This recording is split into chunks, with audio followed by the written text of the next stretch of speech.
Are not putting ground troops into Iraq ever again. Clashing over the military, ISIS, and experience. The generals have been reduced to rubble. Now questions about those classified intelligence briefings. Did Trump reveal too much? And Hillary Clinton defends herself over her emails. Flash floods and funnel clouds. A massive storm hovers over Arizona as remnants from Hurricane Newton fuel flooding from the Dakotas to Wisconsin. Now the Midwest on alert for more rain as the East braces for a heat wave. Temperatures that feel like 100 degrees. A stunning shootout caught on surveillance camera. A 71-year-old man shot while watering his lawn in Chicago. The city facing the deadliest violence in decades. Now a desperate search for those two suspects. Our friend and colleague Elizabeth Vargas opens up about her long battle with alcoholism. The only thing that will make you feel better is more alcohol. The 2020 anchor reveals what fueled her drinking, her darkest moments, and how she took back control of her life. Live in Times Square, this is GMA with Robin Roberts, George Stephanopoulos, and Michael Strahan. And good morning, America. Boy, that interview, Elizabeth Vargas with Diane Story, is so raw and so real, but also a lot of hope in there as well. Yes, and we are very proud of her. And this is a disease that affects millions of people. Yeah, she came out and she's very forthcoming with it, and I think it's going to help a lot of people as well. It's going to help a lot of people. We're going to talk about that later. But first, we begin with the race for the White House. Both Donald Trump and Hillary Clinton sitting down to answer questions about leadership and the military. Their answers and attacks giving a preview to the upcoming debates. Clinton's campaign manager, Robbie Mook, is here. He'll talk to George live in just a moment. But first, ABC's Cecilia Vega is on the campaign trail in Charlotte, North Carolina, with the latest. Good morning, Cecilia. Robin, good morning to you. That first debate now a little more than 2 weeks away, but overnight, both sides facing off over what it takes to be commander-in-chief. And the one thing that both of these candidates can agree on, neither side is ready for the job. It was the first time they shared a stage, and though never on it at the same time, Donald Trump and Hillary Clinton went head-to-head on national security. The Republican candidate blasting American military leaders. I think under the leadership of Barack Obama and Hillary Clinton, the generals have been reduced to rubble. And openly discussing the classified intelligence briefing he's received as a candidate. There was one thing that shocked me. What I did learn is that our leadership, Barack Obama, did not follow what our experts and our truly, when they call it intelligence, it's there for a reason, what our experts said to do. In the NBC Forum overnight, Clinton making this promise about America's role in the Middle East. We are not putting ground troops into Iraq ever again, and we're not putting ground troops into Syria. We're going to defeat ISIS without committing American ground troops. While Trump would not reveal his plan. If I win, I don't want to broadcast to the enemy exactly what my plan is. What there was no shortage of attacks. Clinton saying her vote for the Iraq war was a mistake while slamming Trump's shifting position. The decision to go to war in Iraq was a mistake. Now, my opponent was for the war in Iraq. He says he wasn't. You can go back and look at the record. I was against the war in Iraq because I said it's going to totally destabilize the Middle East. But that is not what Trump said in an interview in 2002 with Howard Stern. Are you for invading Iraq? Yeah, I guess so. You know, I wish the first time it was done correctly. Another mistake she admitted to, those emails. It was a mistake to have a personal account. I would certainly not do it again. I make no excuses. While Trump defended a controversial tweet about sexual assaults in the military. In 2013, Trump writing, only 238 convictions. What did these geniuses expect when they put men and women together? Asked about it overnight, Trump wouldn't back down. Well, it is a correct tweet. And by the way, since then it's gotten worse. No, not to kick him out, but something has to be happened. Right now, part of the problem is nobody gets prosecuted. And this morning, President Obama is weighing in from overseas, saying Trump is not ready for the Oval Office. I don't think the guy's qualified to be president of the United States. And every time he speaks, that opinion is confirmed.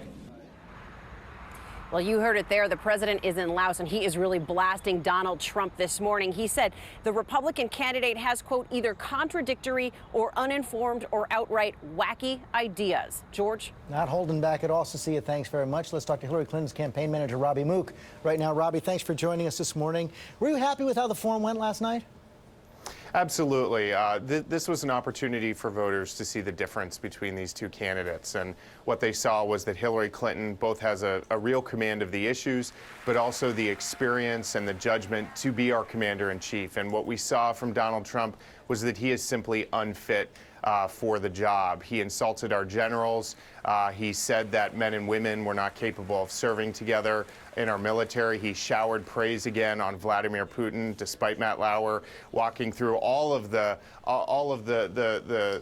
regrettable things that he's done. So I think voters really saw that difference, and they saw that only one candidate was prepared to be commander-in-chief, and that's Hillary Clinton. Here's what Reince Priebus, the chair of the RNC, saw. He said Hillary Clinton angry and defensive the entire time, no smile and uncomfortable, upset that she was caught wrongly sending our secrets. You know, George, this is what is so incredible and challenging, frankly, for the Republicans. The fact that the only criticism they can have for Hillary Clinton is that she didn't smile enough at a very serious forum on our veterans, on our national security, and on the job of commander-in-chief, just tells you everything you need to know. Donald Trump simply didn't come prepared, and he's not going to be prepared to serve as president, and that was abundantly clear last night. Hillary Clinton lost the coin toss last night, so she went first, and Donald Trump went second. So I want to give you a chance to respond to a couple of things he did say in that second half hour. He said that the intelligence briefings he's gotten so far showed him that Barack Obama did not follow what our experts said to do. Said he could tell from their body language they were not happy. Your response? Well, first of all, it's concerning that Donald Trump was potentially sharing information that he learned in his briefing. I mean, but what was really scary, George, was he keeps talking about the secret plan that he has to defeat ISIS. What was clear last night was there's really no plan at all. And that's what's scary is, first of all, he doesn't seem to have the judgment or temperament to make good decisions as commander-in-chief, but he doesn't have any plans, and he certainly didn't have command of the issues or the questions that he was being asked. Hillary Clinton said last night she would never again put ground troops in Iraq, but there are ground troops in Iraq. Well, I think what she was referring to there specifically was the volume of troops that had been there before. But again, Hillary Clinton has actually released a plan, a detailed plan on how to defeat ISIS. Donald Trump has said he has one. He's keeping it secret. But again, last night, it was clear there just isn't a plan, and he's trying to hide from that. And he lashed out at our nation's generals when he was asked for details. So again, there's no plan there. And Donald Trump has shown us yet again he is unfit to serve. Robbie Mook, thanks for joining us today. Thanks so much. All right, George, let's bring in John Carl in this discussion about the forum last night. It's evident how the president, what he feels about what he saw last night. But did we learn anything new about the candidates, where they stand on certain positions? Well, look, the first thing is this was a rough night for Hillary Clinton, Robin. I mean, 13 minutes of questioning was on her emails. And despite what Robbie Mook said there, you could tell she was irritated by this. She was legalistic. She was defensive. Donald Trump got off relatively easily. He seemed confident. He seemed at ease. But he was let off relatively easy, although I think he will have things to pay for because of this debate. He praised Putin again in pretty glowing terms. And, he went on to attack the generals, the senior officer corps in the military. Well, not only did he do that, but how unprecedented is it for a candidate to share information about a classified intelligence briefing? That was bizarre. Do you think he revealed too much, though? Well, look, I've been covering presidential elections for a long time. I have never seen a presidential candidate talk about one of those briefings. Now, he didn't reveal any classified information, but he implied that they were on his side. It was strange. That's the thing. I mean, these intelligence briefings are done by intelligence professionals, not political people at all, not policy people at all. They don't weigh in on policy. That's why it was sort of surprising to hear him characterize what they were saying in that way. Yeah, and they can't defend themselves. So he implies that they were basically on his side, and they obviously can't speak about this at all. Big difference here, though, from a debate. Because they did go back to back. I mean, it would be more interesting to see. I guess it's coming up on September 26th. How which issues each of them chooses to pick up on when the opponent goes and whether they decide to jump in. Well, I think that what this showed is that both of them have a lot of prep work to do before the next debate. I mean, Hillary Clinton needs to be able to handle these tough questions. She still doesn't have a good answer on her emails, and Donald Trump will not get off so easily in the next debate. First of all, because Hillary Clinton will be able to jump in. You think in part with Hillary Clinton because she hasn't had many press conferences, she hasn't really had that time? Huge. I mean, for two reasons, Robin. First of all, it's less practice. I mean, she has less back and forth. She went, what, 270 days or so without a press conference. Not a lot of tough interviews. If she'd been doing that, the questions would have already been asked. Matt Lauer maybe would have felt less of a need to hammer her over and over and over and over again on her emails, but she'd also be more at ease with the questions. Well, you know what, John Carl? Thank you. All right. I will see. Lesson: do more press conference. Yes. Of course, that's going to be your lesson. Practice, practice, practice. That's what they need to do.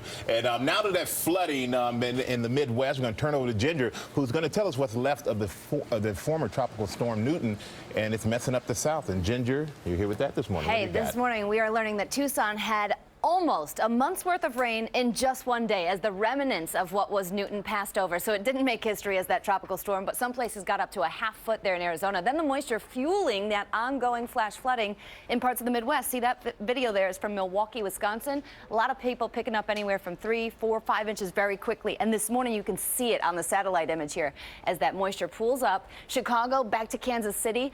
Really ruckus morning with a lot of those thunderstorms moving through. That moisture going to pool, and again, that's why we see flood watches just south of Davenport, just east of Wichita. The next story is right here in the Northeast. New York City, Philadelphia, Dover, we're all in a heat advisory. It'll feel close to 100. Look at some of those heat indices this afternoon, George. 106 in Dover. That is hot. Okay, Ginger, thanks. We're going to turn now to a shooting sparking outrage in Chicago, where surveillance video shows a gunman attacking a 71-year-old man there watering his lawn.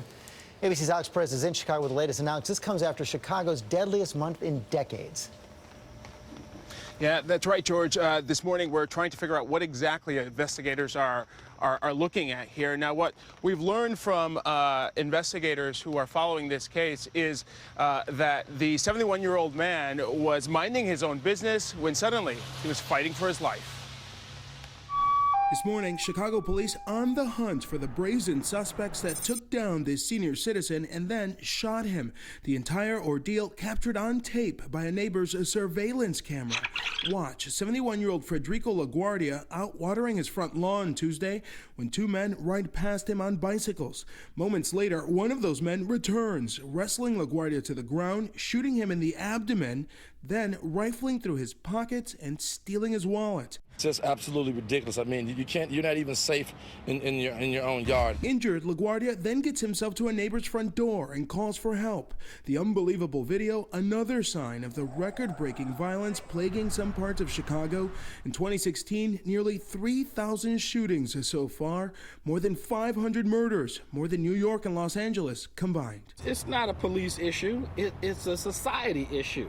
You know, impoverished neighborhoods, people without hope do these kinds of things. You show me a man that doesn't have hope, I'll show you one that's willing to pick up a gun and do anything with it. Residents fed up with violence, now hoping this video will lead to an arrest. If you can identify that's your child on there, do the right thing before you get that knock at your door. And no arrests have been made. The good news here, LaGuardia is doing better. His wife says he's in fair condition. Robin? We wish him all the best, Alex. Thank you very much. George, you spent time with NBA star Dwayne Wade. His cousin was gunned down recently Taking in your kids to school, signing them up for school. Right there on the street. And he says he's going to do what he needs to do and others need to do to take back their community. He is going back home. He says it reminds him of what it was like when he was growing up in Chicago back in the 90s when there was a lot of violence then as well. And, you know, one of the things he talked about in the interview, the most important thing he thinks you need to have mentors out there in that community for the young men. There are gang wars going on. They have to find a way to get a handle on for the young men and the young women. Yeah, they need those mentors. They give them some hope. They need some hope. Okay. Amy's here now. At the rest of today's top headlines, starting with a highway shooting in Arizona. Yeah, this is a tough story, guys. Breaking overnight, in fact, a woman has died after being shot while just driving down the highway in Phoenix. Police say she called 911 to say she was being chased by a truck. Dispatchers then heard 3 shots. No arrests have been made yet. Police say there is no apparent link to a serial shooter in that area, blamed for 7 recent killings. And some disturbing video from Southern California. A police officer was seen using his baton to repeatedly hit a suspect on the ground. Police say moments earlier that suspect tried to grab the officer's gun inside a store in Marietta. An investigation is underway. And surveillance video showing the moment a murder suspect in Las Vegas twisted and broke through his handcuffs after being left alone in a police interrogation room just last week. He then climbed through the ceiling to escape. It took police 25 minutes to realize he was gone. He was finally captured on Tuesday. Well, an asteroid the size of a school bus has passed by Earth, whizzing by satellites. The space rock buzzed the planet Wednesday at 18,000 miles an hour, and scientists discovered it only 2 days earlier. This comes as NASA launches a rocket today, sending a robot to another asteroid to collect dust in hopes of finding clues to the origins of life. And soccer star Megan Rapinoe did not get a chance to protest the national anthem at last night's game. The owner of the Washington Spirit changed the pregame ceremonies and played the anthem while the players were still in their locker room. Rapinoe took a knee during a recent game to join NFL quarterback Colin Kaepernick's protest for minority rights. And it was a messy morning commute around Wilmington, Delaware after this truck overturned, spilling thousands of pennies onto Interstate 95. The truck was heading to the U.S. Mint in Philadelphia when it overturned. And finally, trying to sell an office building shaped like a giant picnic basket apparently is no picnic. Take a look. Yep, that's an actual building. These are the headquarters of, surprisingly, a basket company in Ohio. It cost $32 million to build this back in the 90s, but the company is so desperate to sell it, they've lowered the sale price to just $5 million, but still no takers. It's been on the market for over a year. I feel like maybe if they just took the handles off, that may help. It might be a little less. I was thinking the same thing. You know, maybe? The land's got to be worth $5 million. Maybe on the market a bit longer. All right, guys. Now to the latest on Ryan Lochte, and reports this morning that the embattled Olympian will be suspended for 10 months following what happened in Rio. ABC's Ryan Smith joins us now, has the latest for us. Good morning, Ryan. Good morning, Robin. This suspension means the 32-year-old swimmer is out for next year's World Championships. The 3 teammates with Lochte at that Brazilian gas station, they're also facing bans of several months as well. Now, officials from the USOC, the United States Olympic Committee, and USA Swimming have yet to publicly comment, but an announcement is believed to be coming later this afternoon. The 12-time medalist apologizing for exaggerating a story that he was robbed at gunpoint after a night out in Rio, creating an international incident. Now, if Lochte wants to continue competing on the international stage, his next eligible World Championship, 2019, when he is 35 years old. That's going to be a tough one to do, Robin. Yeah, we'll have to wait and see if that happens, Ryan. Thank you very much. But everybody kind of suspected that something like this. Something like it had to happen. Yeah. Ginger, what's going on in Arizona? We just talked about that flooding rain, and then you see the funnel cloud that happened in parts of Arizona. This is near Flagstaff, of course, and so that circulating energy in the atmosphere now has moved, of course, north. We've got this cold front, and this is where we'll see strong storms today, right in front of that cold front. But notice there's a new low coming at you.